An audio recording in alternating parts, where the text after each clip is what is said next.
What if ancient prophecies, things written thousands of years ago, and then seemingly disconnected global events, big moments in our recent history, and also these like really intricate mathematical calculations, what if they all actually converged to reveal, well, a precise divine calendar, one that's unfolding like right now?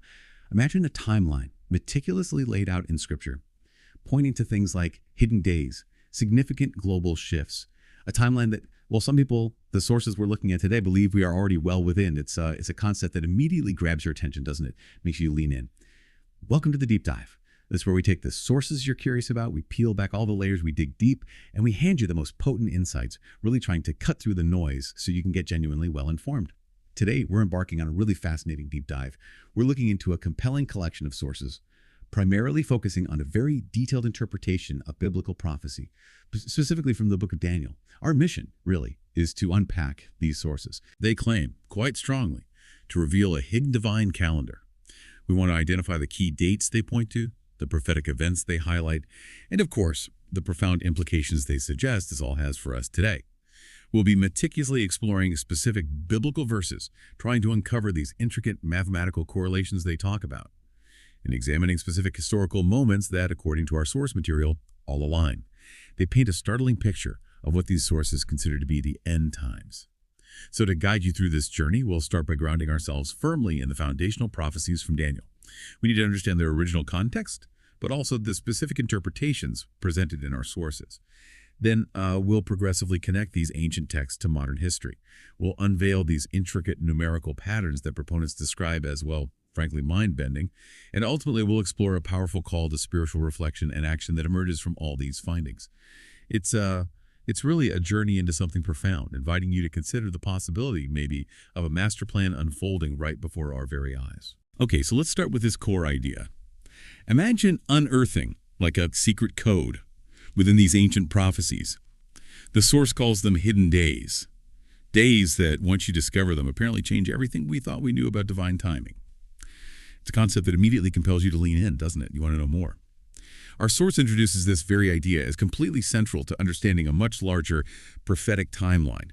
It posits that this isn't just, a sequence of events happening one after another. No, it's presented as a divinely engineered calendar, one that has deliberately concealed specific elements, waiting perhaps for a particular time, a precise mathematical alignment to reveal their presence to those who are really looking, who are seeking it. It's a fascinating premise, makes you look beyond the obvious surface reading. Absolutely. And what's truly illuminating here, I think, is how a deeper dive into the original Hebrew, how it can completely shift our perspective on the timing and maybe even the very nature of a prophecy.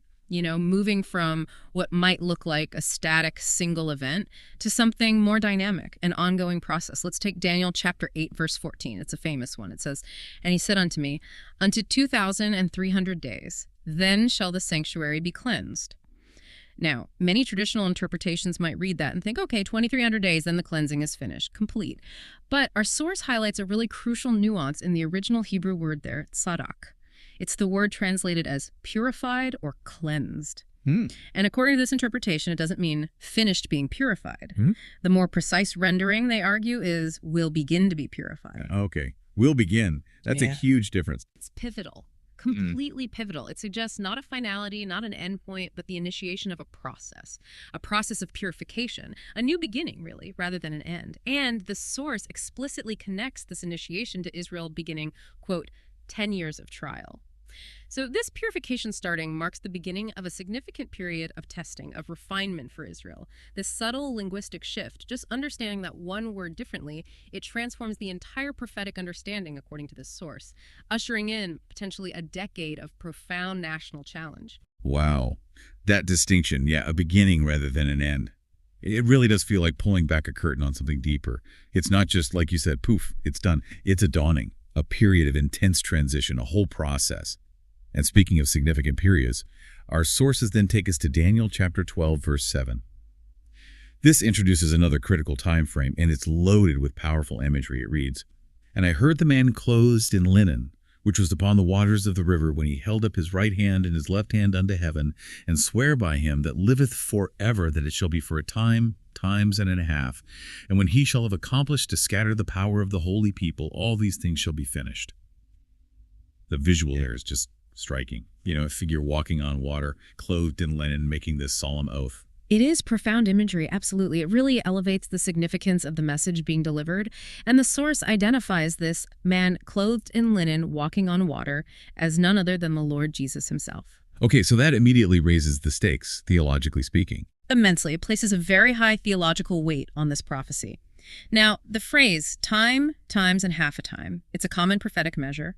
It's conventionally interpreted as 1,260 days. How do they usually get that number? Well, the common interpretation understands time as 1 year using a prophetic calendar of 360 days, then times as 2 years, so 720 days, and half a time as half a year, 180 days. Add those up. 360 plus 720 plus 180 gives you 1,260 days. Got it. 1,260 days. And this period, according to the source, is linked directly to the tribulation. Specifically, they say it marks the middle of the Great Tribulation. It's described as a time of intense struggle, particularly against the figure of the Antichrist, and involves the scattering of the power of the holy people, which suggests severe persecution and dispersion for believers. Now, what becomes really crucial for our later discussion, especially about those hidden days, is the source's revelation that these 2 hidden days are actually contained within this 1,260-day period. Okay, wait. Contained within it. How does that work? Yeah, so while the technical total for this specific prophetic period is 1,260 days, the source suggests that initial calculations based on other parts of their timeline will often arrive at 1,258 days, leaving exactly 2 days seemingly hidden or unaccounted for right inside this very significant time frame. It's presented as this almost surgical precision in the numbers, hinting at a deliberate concealment that gets unveiled later. Okay, wow. Yeah. That's intricate. And this is where the source presents connections that I think for many people would really make them lean in, question maybe everything they thought they knew about how these prophecies fit together. Because we now have these very specific markers. They feel less like vague predictions, more like a precise countdown with clear signposts. Daniel chapter 12, verse 11 adds another layer to this prophetic calendar. It says, "And from the time that the daily sacrifice shall be taken away, and the abomination that maketh desolate set up, there shall be 1,290 days." So this verse gives us 2 distinct sequential events initiating this 1,290-day period. First, the cessation of the continuous sacrifice, which was central to ancient Israelite worship, right? Exactly, the Tamid offering. Right. And second, the establishment of the abomination of desolation. These aren't just abstract ideas. They're presented as concrete actions, specific things that will happen, actions that mark the very beginning of this 1,290-day count. It's almost like someone starts a stopwatch based on a very specific, undeniable set of actions. Gives us clear indicators of the times. Precisely. The cessation of the daily sacrifice, the setting up of the abomination, these are critical indicators. They're described repeatedly throughout Daniel and also in other prophetic texts, like in the Gospels. Our source really emphasizes their sequential nature, that they're inextricably linked. Not just isolated events, but maybe 2 phases of a singular, profound desecration. And then, following this 1,290-day marker, we get the final chronological marker in Daniel's sequences. It's in Daniel chapter 12, verse 12. "Blessed is he that waiteth and cometh to the 1,305 and 30 days. 1,335 days. Yes. And this verse offers a profound promise, a blessing, a reward for those who endure, who wait, and reach this specific time point. Interestingly, it doesn't detail the specific events that happen on that day itself. It just serves as this ultimate goal, you could say, a moment of culmination for those who patiently wait and remain steadfast through all the preceding tribulations. It's a really powerful, hopeful incentive embedded within what is otherwise a pretty challenging prophetic narrative. It truly is a powerful incentive, isn't it? To endure, to hold on and arrive at that blessed moment, whatever it fully entails. Now, the source makes a crucial point here, and it's pretty compelling, about how these prophecies might actually operate. They describe them as working on multiple levels. They use the terms microtimes and macrotimes, represent, they say, years and also days. What does this multi-layered interpretation really mean for how we understand prophecy unfolding? Well, if we connect this to the bigger picture, the idea that prophecy can kind of layer itself across different time scales, it really encourages a deeper, maybe more flexible approach to interpretation. It allows for the possibility of both historical fulfillments and a definitive future one. The source suggests that certain events in history might have been shadows or precursors, like prophetic rehearsals, if you will. Rehearsals. Yeah, events that foreshadow what's ultimately to come, leading eventually to a final version or the ultimate manifestation of that prophecy. Think of it maybe like a play. Previous performances might have fulfilled certain aspects, revealed glimpses, but they weren't the ultimate, complete, final showing. This interpretation suggests a kind of divine economy in prophecy, where patterns get established, may be repeated, culminating in a definitive fulfillment in the end times. And the particular calendar derived from Daniel, as presented in our sources, they claim it makes all sense when organized in the way they've meticulously uncovered it, suggesting it might indeed be the final and most accurate interpretation. Although even the authors themselves maintain a degree of humility, saying they can't definitively call it the final version. It's presented more as an unfolding, layered truth, where each piece fits together with remarkable precision, building towards a grand crescendo. Okay, so now that we've sort of carefully laid the groundwork with Daniel's really intricate prophetic timelines, it's time to find our starting point. The anchor. The unmistakable moment in modern history from which this entire calendar, according to the source, begins to unfold. And our source pinpoints one pivotal, globally recognized date, May 14th, 1948. The establishment of the State of Israel. Exactly. This momentous day, Israel's reestablishment as a sovereign nation. It's a historical event that's deeply resonant for so many people. And it's presented here not just as a significant political development, which it obviously was, but as the foundational starting point. The moment the divine clock truly began ticking in the view of our sources for this entire end times calendar. This is where they assert the ancient texts definitively link up with our contemporary world. But then our source introduces something really unexpected, a layer of interpretation that might surprise a lot of people. They talk about a special wisdom derived from two, seemingly straightforward questions Jesus asks his disciples in the Gospel of Mark. Mark chapter 8, verses 19 and 20. For you listening, this feels like discovering a hidden code, maybe, embedded right there in the familiar Gospels. A secret key just waiting to be turned. Jesus asked his disciples, when I broke the 5 loaves for the 5,000, how many basketfuls of broken pieces did you pick up? And the answer, of course, as the disciples knew, was 12. And then he presses him again. And when I broke the 7 loaves for the 4,000, how many basketfuls of broken pieces did you pick up? The answer was 7. Now, on the surface, these seem like simple questions about miracles that just happened. But the source sees much, much more hidden within them. It does, and this raises an important question, right? How do these numbers from a familiar gospel story about loaves and fishes and baskets, how do they suddenly transform into years and connect to prophetic timelines?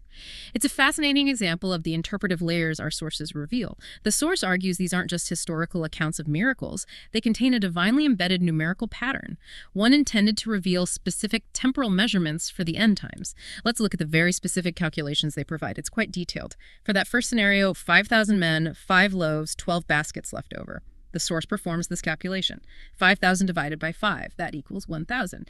Then they take that 1,000 and divide it by the 12 baskets. That results in approximately 83.33. And this number, 83.33, according to the interpretation, is taken to represent years. Okay. 83.33 years, derived from the 5 loaves for 5,000. Correct. Then, similarly, for the second scenario, 4,000 men, 7 loaves, 7 baskets left over. The calculation is 4,000 divided by 7 loaves, which equals approximately 571.42. Then they take that 571.42 and divide it by the 7 baskets, resulting in approximately 81.63. And this number 2, 81.63, is interpreted by the source as representing years. 81.63 years from the 7 loaves for 4,000. Exactly.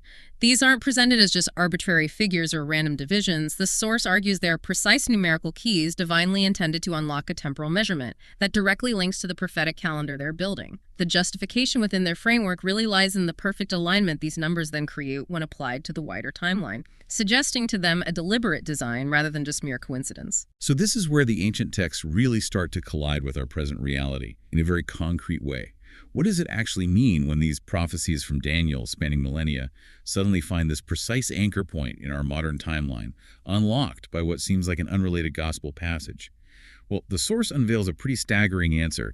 It takes that second number we just discussed, the 81.63 years. From the 4,000 men fed with 7 loaves. Right, that 81.63, and it applies it directly to our foundational starting date, May 14th, 1948. The day Israel was reestablished. When you meticulously add 81.63 years to May 14, 1948, the calculation, according to our source material, brings us to an incredibly precise and specific date in our very near future, December 29, 2029. December 29, 2029. Yeah. This date serves as a crucial, undeniable anchor point in this unfolding divine calendar, effectively marking the conclusion of this 81.63-year period that was initiated by Israel's return in 1948. a very specific future marker, derived from this seemingly simple, yet now, according to the source, profoundly coded gospel passage. The implications of getting such a precise date derived from such unexpected sources, well, they're potentially immense. Okay, so with December 29, 2029, now firmly established as this crucial, numerically derived anchor point, the source then proceeds to build out the rest of the calendar from this specific date, expanding it meticulously in two directions, forward and backward. It's almost like having a central peg, in a grand design, and then stringing lines both forward and backward from it to connect all the intricate prophetic dots, revealing a complete picture. Exactly right. From this pivotal December 29th, 2029 date, the calendar begins to take a much more complete shape. If we move forward in time from that date, by adding the 1335 days mentioned back in Daniel chapter 12, verse 12, which, as we discussed, is that period leading to the blessed ending for those who wait, we arrive at another specific and significant date, August 25, 2033. August 25, 2033. Okay. This particular date marks the point where, according to the prophecy, those who have faithfully waited and endured are said to arrive at this blessed state. Then, if we move backward from December 29th, 2029, by precisely subtracting the 1290 days from Daniel chapter 12, verse 11, that's the period specifying the time from the removal of the sacrifice to the setting up of the abomination. We land on June 18th, 2026. June 18th, 2026. And this date becomes incredibly significant in their timeline. It's the projected end of the continuous sacrifice and the predicted setting up of the abomination of desolation. So from that single central point of December 29, 2029, two more critical future dates are meticulously derived directly from Daniel's prophecies, fleshing out a substantial portion of this divine calendar. The precision in the source's view is absolutely not accidental. It's divinely intended. So we now have these very precise dates, December 29, 2029, August 25, 2033, and June 18, 2026, all intricately linked. But this brings us back to that initial really intriguing concept. Where do those hidden days fit in? The ones we mentioned at the start, those two seemingly missing days. Where do they actually appear in this elaborate timeline? The force points to a specific modern event, one that, in their view, triggered a crucial part of this calculation. They point to the widespread Israeli protests that took place. Well, they mentioned either January 1st or more specifically cite January 7th, 2023. These protests are identified not just as, a social or political phenomenon, but as a prophetically significant event that unlocks a deeper understanding of the timeline. This is really where the hidden days emerge into sharp focus. It suggests a remarkable precision. In the prophetic timeline, where even a small variance, just 2 days, holds immense significance, it compels us to look for what might be intentionally concealed, Let's trace the path they lay out. If we carefully calculate the time elapsed between this specified protest date, let's use January 7, 2023, and the June 18th, 2026 date, which you'll recall was derived from that 1290-day calculation marking the abomination. The duration between those 2 points is exactly 1,258 days. 1258, okay. Now, here's the critical piece. Remember that time, times, and half a time prophecy from Daniel 12.7? We established it's consistently understood within prophetic interpretation as representing 1,260 days. Right, 1260. So if the period between these specific protests in 2023 and that key date in 2026 totals 1,258 days, then precisely 2 days are missing to complete the prophetic 1,260-day period. Oh, they are. The 2 days. Exactly. These 2 missing days, according to the source, are precisely the 2 hidden days that Daniel spoke of.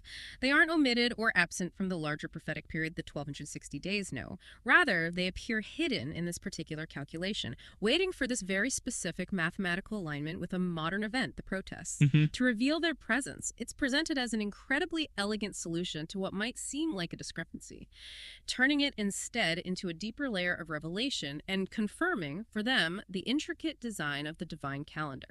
Okay, this is where the timeline starts to connect some really unexpected dots. And for many, I imagine, deeply impactful ones. Let's circle back to Daniel chapter 8, verse 14. That verse mentioned the 2,300 days and the sanctuary beginning to be purified. Remember that keyword, beginning?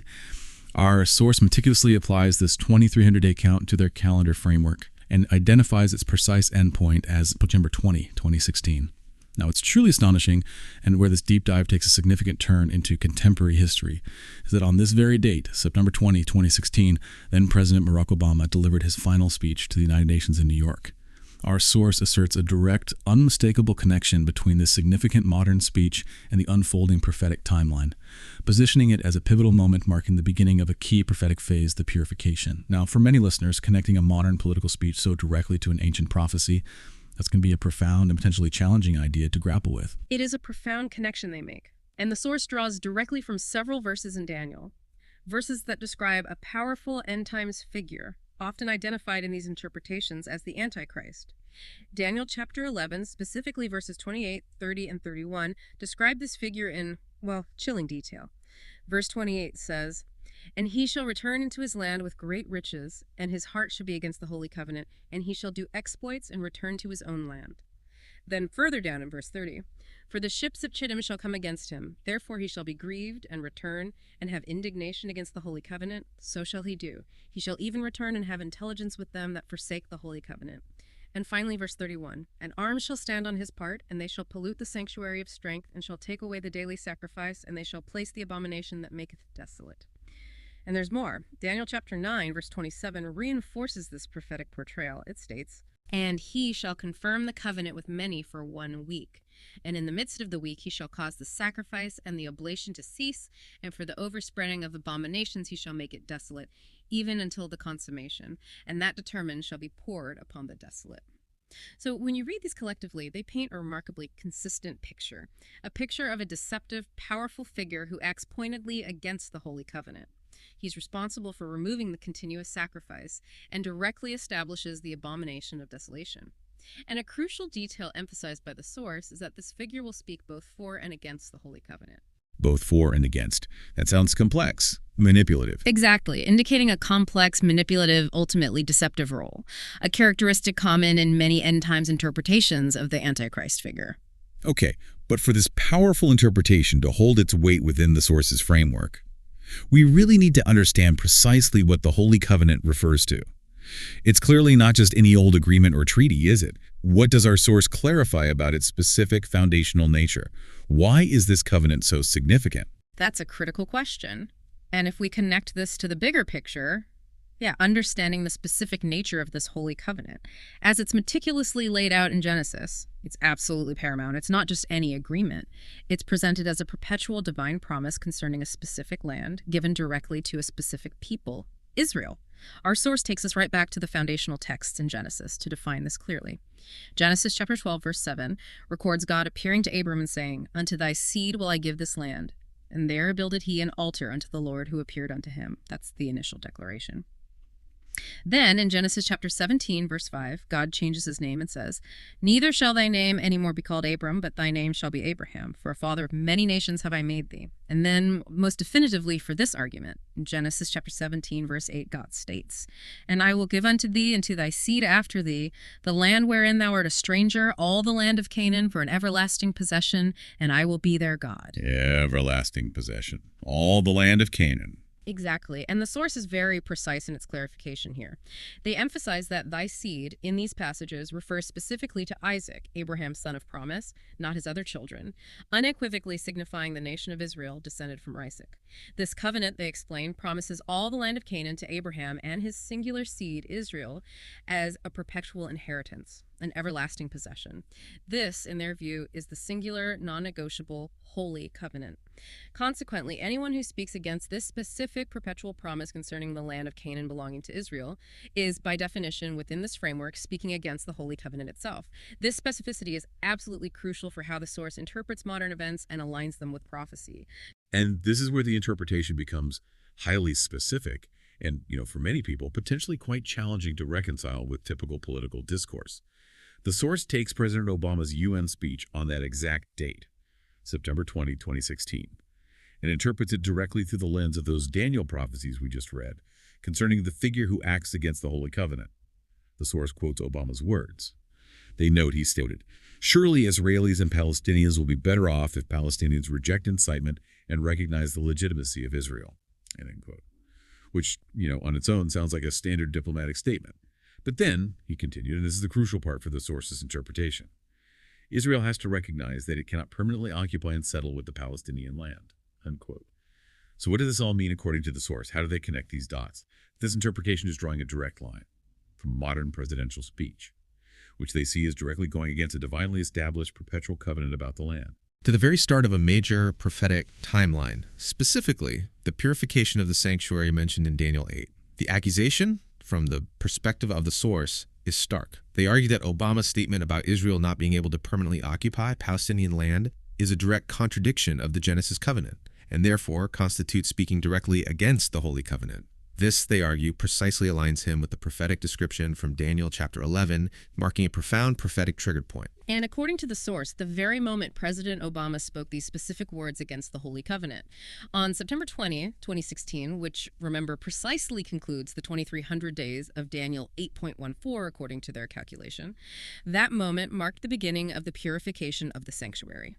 This interpretation posits that the purification process, as revealed by that Hebrew word sadak, meaning to begin to be purified, is not some clean, singular, completed event. No, it's an ongoing and often turbulent process, and it's directly connected in this view to ongoing political and social challenges, including things like the protests in Israel we mentioned, and what the source identifies as a continuous, maybe escalating movement against the Holy Covenant itself.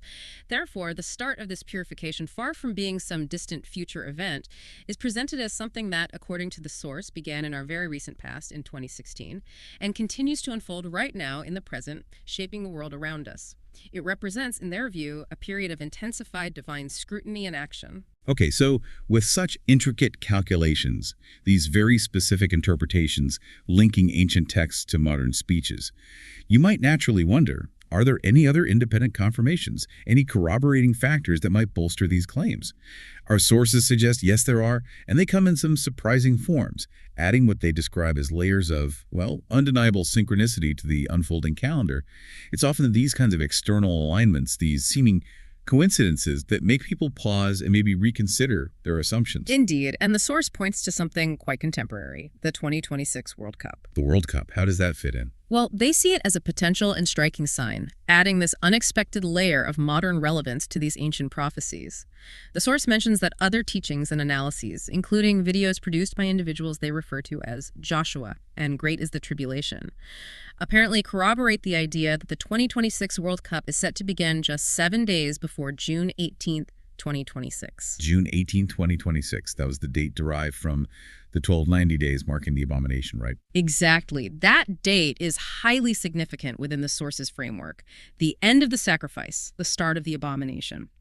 So the alignment of a major global event like the World Cup, a celebration watched by billions, with such a specific prophetic date derived from their independent biblical calculations, is presented as a strong layer of corroboration for the calendar's accuracy and its imminent unfolding.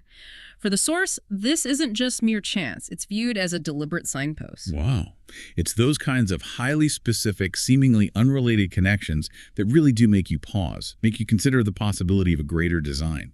But then, the source takes it even a step further. They present what they call mind-bending numerical patterns that intricately tie everything together, suggesting, they argue, a divine fingerprint on the entire timeline. These aren't just presented as approximations. They're described as precise, almost uncanny numerical relationships that seem to defy conventional explanation. And this really raises an important question for all of us, doesn't it?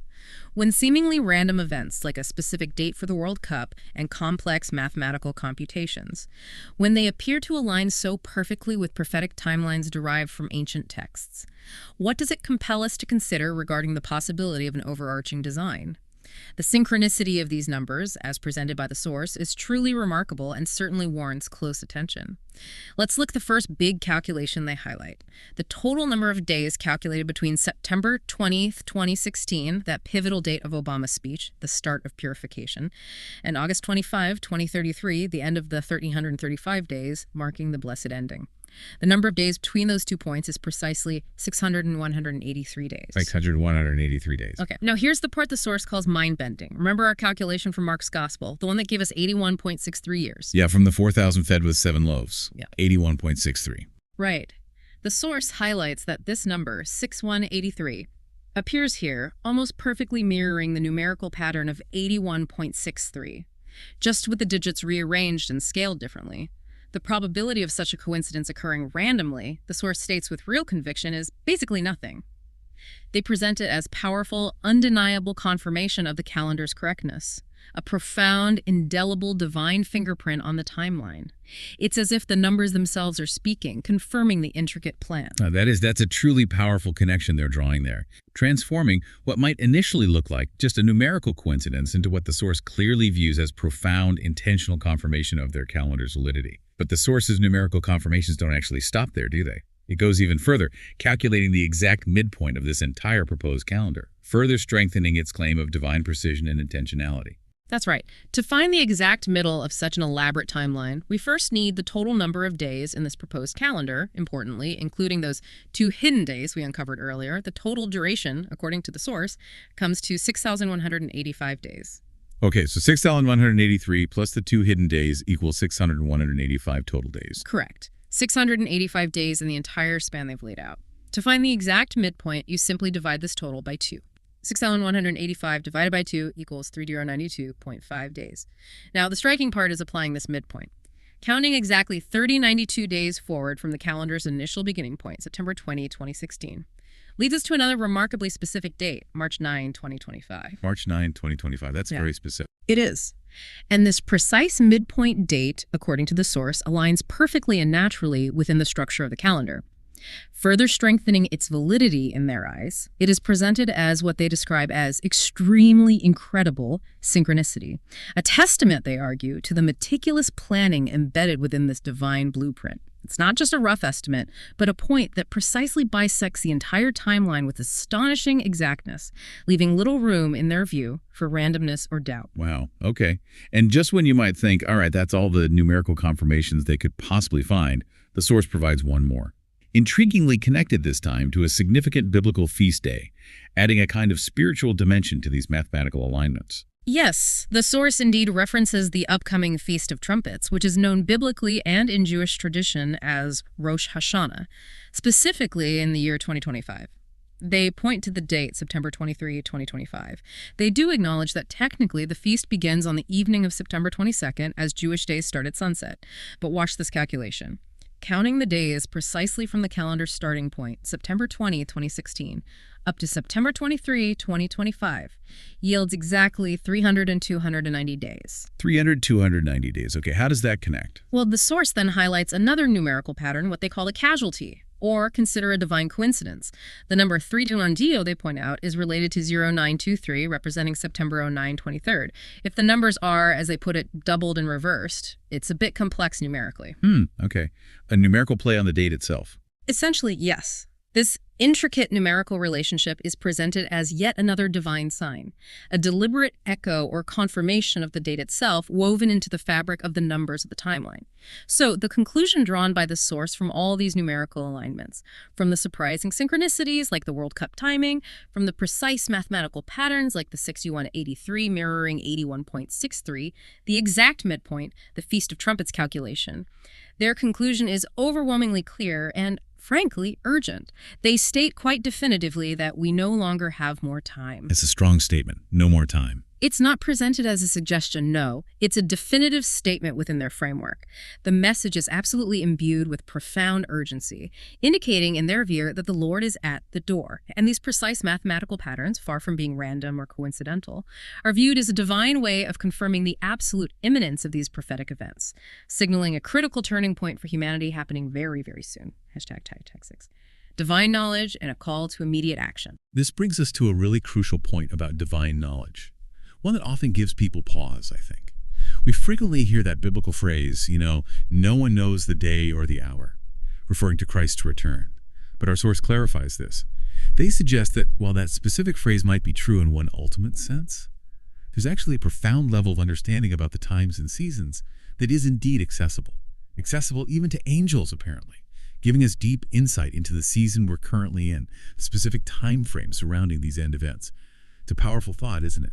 That while the final moment might be unknown, there's a divine understanding accessible even to celestial beings, giving us profound insights into the season we're in, urging us to recognize the times. The source takes us directly to Daniel chapter 8, verses 15 and 16 to illustrate this point. It recounts Daniel's deeply significant experience after seeing a vision. And it came to pass when even I, Daniel, had seen the vision and sought for the meaning, then behold, there stood before me as the appearance of a man. And I heard a man's voice between the banks of Ulai, which called and said, Gabriel, make this man to understand the vision. Gabriel, the angel, being told to explain it. Exactly, and the interpretation here by the source is critical.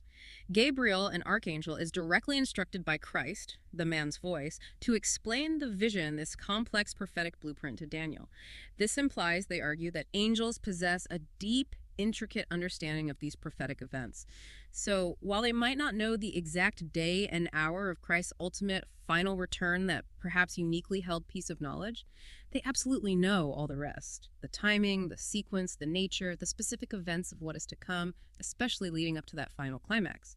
This level of understanding them is not entirely hidden from creation. It's rather divinely revealed to those whom God chooses to enlighten, including angelic beings, who can then in turn convey that understanding to prophets like Daniel, giving us humans a profound glimpse into the divine timeline. Okay, and with this understanding, this kind of angelic level of insight into the unfolding prophetic calendar, comes a profound, undeniable sense of urgency for us right now. The source emphasizes a critical detail we discussed earlier, those 2 hidden days. They are explicitly located, and according to the source, are actively unfolding within the period from January 7, 2023 to June 18, 2026. This means, according to this intricate interpretation, we're not looking forward to some future period where these hidden days occur. We are currently living within this exceptionally critical time frame right now. Indeed. That's the core of the urgency. The overarching message from the source is completely unequivocal. It leaves absolutely no room for casual indifference or procrastination. The message is, the Lord is at the door. And the time for preparation is not just important or advisable. It's presented as critically, immediately urgent. This isn't framed as a call for casual observation or mere intellectual curiosity about dates. No, it's issued as a clarion call, a call to immediate and serious spiritual reflection, to profound self-examination and an unwavering commitment to readiness. The stakes, according to this perspective, could literally not be higher. This intense urgency, combined with this specific unfolding timeline, it naturally leads to a profound call for spiritual preparation. But it's not just a general encouragement to, be good or go to church more. The source includes a remarkably strong critique, not just of the world at large, but surprisingly, even of a significant portion of the church itself, claiming there's a disconnect from the core truths that are vital for this specific moment in time. And this raises that important question for each of us listening, doesn't it? If these timelines are indeed unfolding with such precision, as the source argues, what is our personal response supposed to be? The source doesn't just present information, it issues a profound challenge for self-examination and spiritual readiness. They state with real conviction that the world is, quote, a pure lie of Satan, a realm of profound deception and illusion.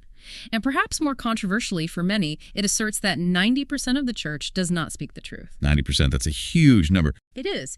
And they suggest this isn't necessarily due to malicious intent, always, but often because speaking the unvarnished truth, the hard truths, is difficult, it's inconvenient. Or they suggest perhaps because many within the church are not genuinely connected to God in a deep, humble way. A way that allows them to receive and then speak his truth with the clarity and authority needed for these times. This critique is tied directly back to that purification theme we discussed from Daniel 8, implying that the church itself is undergoing, or needs to undergo, a period of sifting and testing. The call to action that follows this critique, however, is very specific. It's not based on human effort or trying to earn something through works or religious activity, not at all. Instead, it focuses entirely on the transformative work of the Holy Spirit in a person's life. The guidance provided for you, the listener, is very specific and profoundly personal. First, they emphasize humility, a deep acknowledgement of one's own need for purification. Recognizing that no one is above the need for spiritual cleansing, a humble surrender of one's own will, a profound transformation of character. It's not about self-righteousness, but self-awareness. Okay, humility first. Second, a return to the gospel. And this isn't just about a casual reading. It's presented as an emphatic re-engagement with the core, foundational teachings of faith, filtering out perhaps contemporary noise, man-made doctrines, to find the raw, unadulterated message that truly prepares one for these unfolding times. Third, fasting and prayer, actively seeking God's guidance and explanation. The source encourages listeners to ask the Holy Spirit, through dedicated fasting and prayer, to specifically reveal what needs to change in their own heart and life. It's not just about seeking information, but seeking deep, internal transformation that aligns one with divine will. So, actively asking God what needs to change. Yes. And finally, fourth, full surrender, encouraging listeners to give their complete heart to God. Not just a part, not holding anything back, but an absolute and unconditional surrender. In order to truly understand what needs to be changed in their lives, the message is clear. God knows your heart. If you genuinely seek his truth and are willing to act on it with complete sincerity, he will reveal what is necessary for your preparation for these urgent times. It's really a profound challenge to deep introspection, spiritual alignment, and unwavering devotion. #tag outro. Well, we've just journeyed through quite a bit.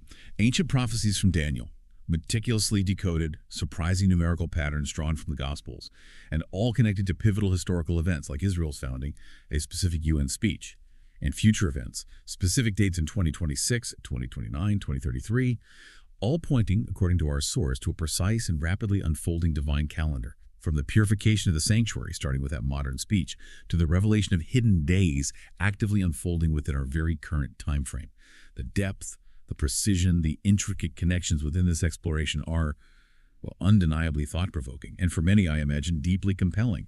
It's certainly a lot to take in these interwoven threads of ancient prophecy, modern events, startling numerical alignments. As you reflect on these intricate connections and the profound urgency presented by our sources today, maybe consider this. If the very fabric of time and significant global events are indeed woven into such a detailed divine blueprint as this source suggests, what specific area of your own life does this deep dive compel you to maybe reevaluate or align more fully with what you perceive as a greater divine purpose? What singular, deliberate step, guided perhaps by prayer and genuine humility, could you take today to engage more deeply with this profound understanding and prepare for whatever might lie ahead according to these views? And we really encourage you to revisit these powerful biblical passages for yourself. Dig into Daniel chapters 8, 9, 11, and 12. Look again at Genesis, Mark chapter 8.